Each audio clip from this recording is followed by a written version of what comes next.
C'est le titre le moins pire qu'on a trouvé. On a une liste de 40 titres terribles. Donc celui-là, c'est... Non. Et puis c'est parce que en fait, une partie de la correspondance a été écrite en voyage, en trajet. Et puis cette correspondance, c'est un train aussi.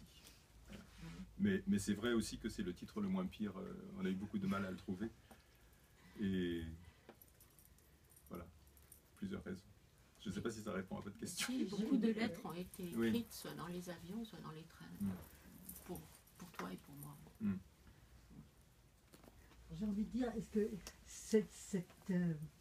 cette situation du cheminement, est-ce que c'est oui, c'est quelque chose sans doute d'important, enfin d'important, d'important dans la. Je n'ai pas lu, enfin, je connais vos livres, mais je n'ai pas lu vos livres, donc je ne sais pas.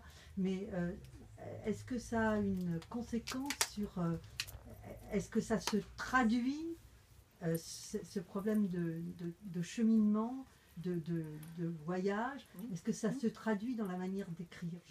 C'est une question naïve que je pose. En tout cas, nous, c'est ce qu'on a cru faire.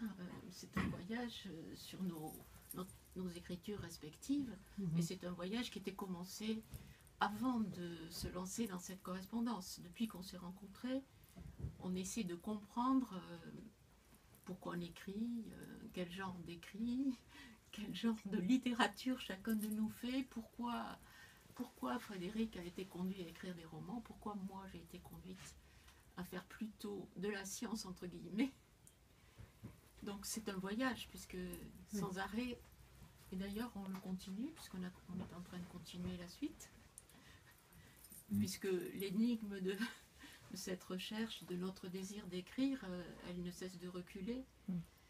Là, dans ce tome-là, on est remonté jusqu'à la petite enfance, mais on est en train de remonter encore plus en amont pour avoir quelques éléments. Donc, bon, on est en marche, nous aussi, en mouvement.